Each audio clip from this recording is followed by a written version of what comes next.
കൊച്ചിയിൽ ഫ്ളാറ്റിന്റെ താഴത്തെ നിലയിൽ കോൺക്രീറ്റ് വാട്ടർ ടാങ്കിലേക്ക് വീണ് നടൻ വിനോദ് കോവൂരിന് പരിക്കുപറ്റി. അപകട വിവരം നടൻ തന്നെയാണ് സമൂഹമാധ്യമങ്ങളിലൂടെ പങ്കുവച്ചത്.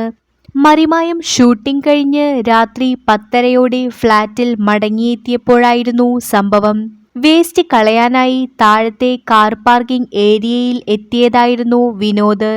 ബക്കറ്റ് കഴുകാനായി നടക്കുന്നതിനിടെ പൂർണ്ണമായും അടയ്ക്കാത്ത വാട്ടർ ടാങ്കിലേക്ക് അപ്രതീക്ഷിതമായി വീണുപോകുകയായിരുന്നു.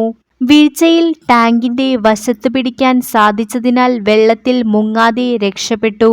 എങ്കിലും വീഴ്ചയിൽ ടാങ്കിന്റെ വക്കിൽ ശരീരം ശക്തമായി ഇടിച്ചു.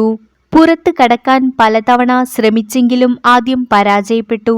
ഒടുവിൽ ഏറെ പരിശ്രമിച്ചാണ് പുറത്തെത്തിയത്. വീണയുടൻ തന്നെ വേദന അനുഭവപ്പെട്ടെങ്കിലും എഴുന്നേറ്റ് നടക്കാൻ ശ്രമിച്ചു. ശ്വാസമെടുക്കാൻ ബുദ്ധിമുട്ടും വാരിയെല്ലിന്റെ ഭാഗത്ത് കഠിനമായ വേദനയും അനുഭവപ്പെട്ടതിനെ തുടർന്ന് ഉടൻ തന്നെ ആശുപത്രിയിൽ എത്തുകയായിരുന്നു. എക്സ്റേ പരിശോധനയിൽ എല്ലുകൾക്ക് പൊട്ടില്ലെന്ന് കണ്ടെത്തി. വാരിയെല്ലിൽ കടുത്ത ചതവാണുള്ളതെന്നും അതുകൊണ്ടാണ് ശ്വാസമെടുക്കുമ്പോൾ വേദന അനുഭവപ്പെട്ടതെന്നും ഡോക്ടർ അറിയിച്ചു. നിലവിൽ വീട്ടിൽ വിശ്രമത്തിലാണ് വിനോദ്.